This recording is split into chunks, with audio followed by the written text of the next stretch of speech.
kasih waktu dan kesempatan yang telah diberikan kepada kelompok kami. Di sini kami akan mempresentasikan hasil kerja kami, yaitu tentang aset tetap. Sebelum kami memaparkan materi kami, izinkan kami memperkenalkan diri kami masing-masing. Perkenalkan, nama saya Yohana Saputra Langkut dan teman saya. Nama saya Yona Fitra Rambuya. Saya Fitra Salah. Saya dari Kanangan.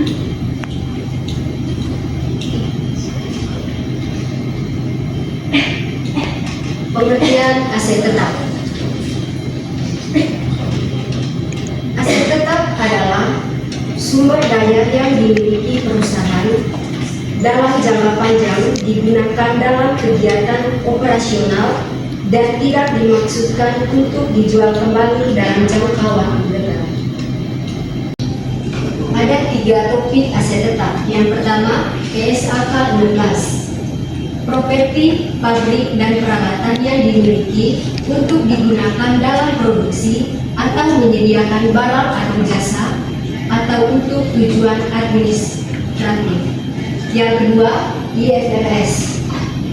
Barang-barang berwujud yang dimiliki untuk digunakan dalam produksi atau penyediaan barang atau jasa disewakan kepada pihak lain atau untuk keperluan administratif yang diharapkan akan digunakan selama lebih dari 1 periode. Yang ketiga, umum. Aset berwujud bersifat jangka panjang yang digunakan dalam operasi bisnis dan memiliki masa manfaat lebih dari 1 tahun. Yang kedua, karakteristik aset tetap. Yang pertama, berwujud fisik.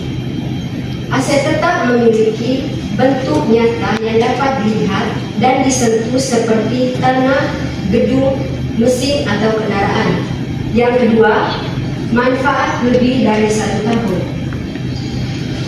Digunakan dalam operasi bisnis lebih dari 1 periode akuntansi yang artinya manfaat ekonominya tidak habis dalam waktu singkat. Yang ketiga, tidak untuk dijual. Diperoleh bukan untuk diperjualbelikan, melainkan digunakan dalam operasi bisnis. Yang keempat, menghasilkan manfaat ekonomi, memberikan manfaat ekonomi masa depan bagi perusahaan. Yang kelima, dimiliki perusahaan, dikuasai atau dikendalikan oleh entitas sebagai hasil dari peristiwa masa lalu. Yang keenam, dapat diukur nilainya. Biaya perolehan dapat diukur secara andal dan wajar. Yang berikut adalah klasifikasi aset tetap. Yang pertama ada tanah untuk bangunan. Yang kedua untuk pertanian. Yang ketiga tanah kosong untuk investasi. Yang kedua bangunan dan gedung. Gedung untuk perkantoran. Yang kedua gudang dan pabrik. Yang ketiga rumah dinas karyawan. Yang ketiga mesin dan peralatan. Yang pertama mesin produksi, yang kedua peralatan kantor, yang ketiga alat berat. Yang keempat kendaraan. Yang pertama mobil operasional, yang kedua produk pengangkut, truk pengangkut, yang ketiga sepeda motor dinas. Perolehan aset tetap. Yang pertama pembelian tunai, dicatat sebesar harga beli ditambah semua biaya yang diperlukan hingga aset siap digunakan. Yang kedua pembelian kredit, dicatat sebesar nilai tunai. Untuk selisih antara harga kredit dan tunai dicatat sebagai beban utang. Yang ketiga ada pertukaran aset, dicatat berdasarkan nilai wajar aset yang diserahkan atau diterima, mana yang lebih handal. Yang keempat, pembangunan sendiri, meliputi bahan baku, tenaga kerja langsung, dan overhead yang berkaitan langsung dengan pembangunan. Yang kelima, hibah atau donasi, dicatat sebesar nilai wajar aset yang diterima pada saat diterima dengan mempertimbangkan PSAK 1. Yang berikut, penyusutan aset tetap.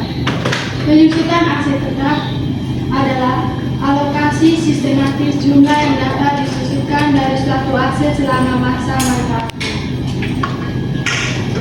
Yang pertama, garis lurus atau straight line.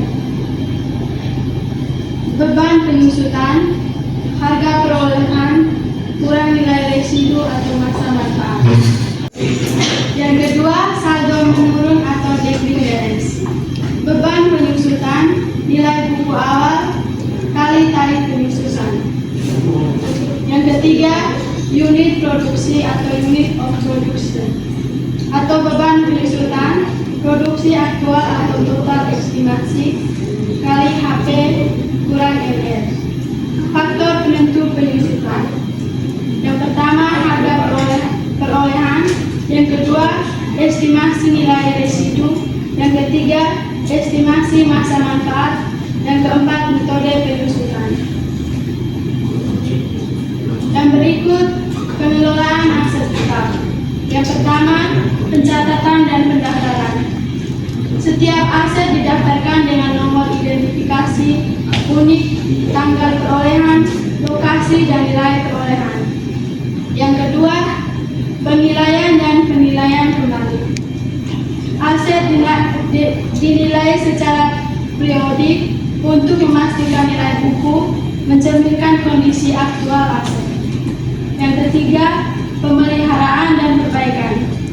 Pemeliharaan rutin dibiayakan, sedangkan perbaikan besar yang menambah masa manfaat dikapitalisasi. Yang keempat, penghapusan dan pelepasan. Aset yang sudah diproduktif dihapus dari pembukuan setelah proses verifikasi dan utilisasi. Yang berikut manfaat pengelolaan aset tetap. Itu dibagi menjadi 6. Yang pertama, laporan keuangan akurat, yaitu nilai aset tersaji wajar sehingga laporan keuangan dapat dipercaya oleh pemangku kepentingan. Yang kedua, efisiensi biaya, yaitu pemeliharaan terjadwal mencegah kerusakan besar yang berbiaya tinggi dan memperpanjang masa manfaat aset. Yang ketiga, perencanaan anggaran, yaitu data aset yang lengkap memudahkan perencanaan belanja modal dan anggaran pemeliharaan tahunan. Yang keempat, audit dan kepatuhan, yaitu pencatatan yang rapi memperlancar proses audit dan memastikan kepatuhan terhadap regulasi akuntansi. Yang kelima, optimalisasi penggunaan, yaitu identifikasi aset yang kurang dimanfaatkan sehingga dapat didayagunakan kembali atau dilepas. Yang keenam, perlindungan aset, yaitu pengawasan dan kontrol yang baik mencegah pencurian, penyalahgunaan, atau kelebihan aset. Kesimpulan, yaitu aset tetap merupakan komponen vital dalam operasional perusahaan yang memberikan manfaat jangka panjang. Yang kedua, karakteristik utamanya meliputi berwujud masa manfaat lebih dari 1 tahun, digunakan dalam operasi, dan tidak untuk dijual. Yang ketiga, perolehan aset dapat melalui berbagai cara, yaitu pembelian tunai atau kredit, pertukaran, pembangunan sendiri, atau hibah. Yang keempat, penyusutan wajib dilakukan secara sistematis menggunakan metode yang sesuai, yaitu garis lurus, saldo menurun, dan unit produksi. Yang kelima, pengolahan aset yang baik menghasilkan laporan keuangan akurat, efisiensi biaya, dan pengambilan keputusan optimal. Baik teman-teman, itu saja presentasi dari kelompok kami. Selanjutnya kami membuka sesi tanya jawab. Baik, pertanyaan dari saya, kriteria apa saja yang harus dipenuhi agar suatu aset berwujud dapat diakui sebagai aset tetap? Baik, saya akan menjawab. Agar suatu aset berwujud dapat diakui sebagai aset tetap, aset tersebut harus memenuhi kriteria berikut. Yang pertama, memiliki wujud fisik sehingga dapat dilihat atau disentuh. Yang kedua, digunakan untuk kegiatan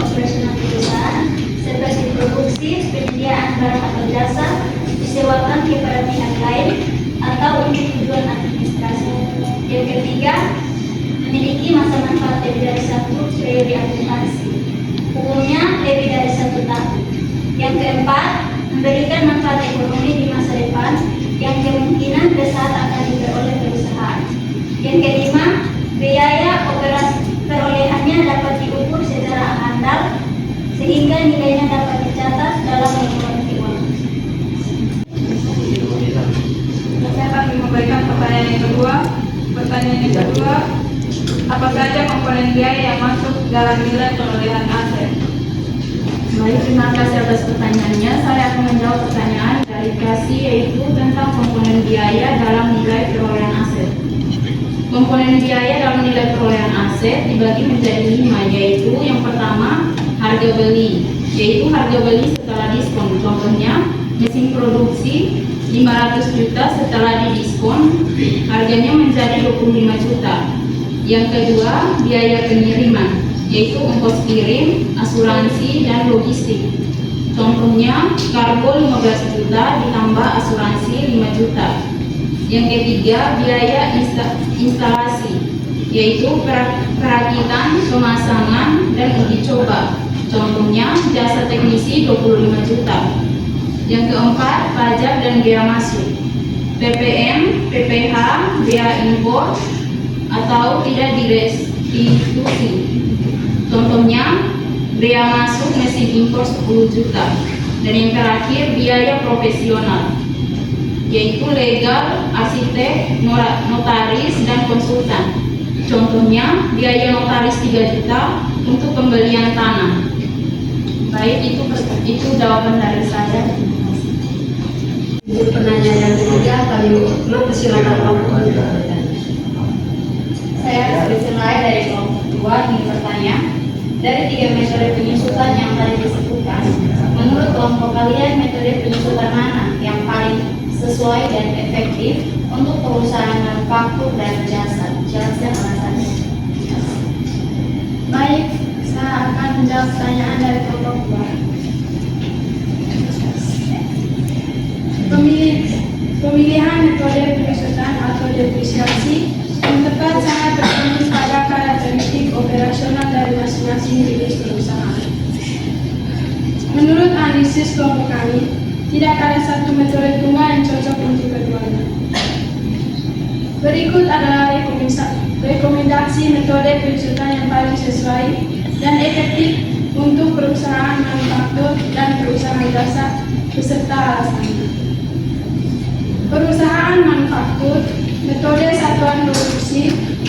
Untuk perusahaan manufaktur, kami merekomendasikan metode satuan produksi sebagai metode yang paling efektif untuk aset mesin dan peralatan pabrik utama. Mengapa metode ini paling efektif? Yang pertama, prinsip penandingan yang akurat di perusahaan manufaktur.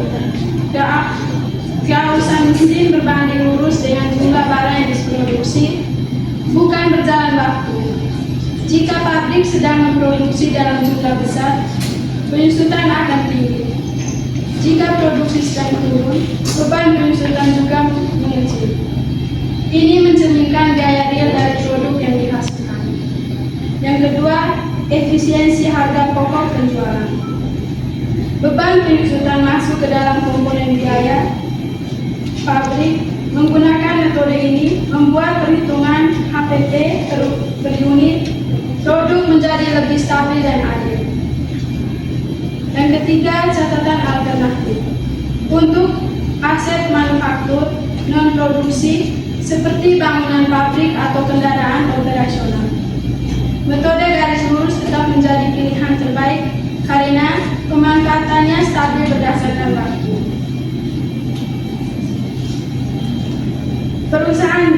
Perusahaan jasa, metode garis lurus. Untuk perusahaan jasa, kami merekomendasikan metode garis lurus sebagai metode yang paling sesuai dan efisien.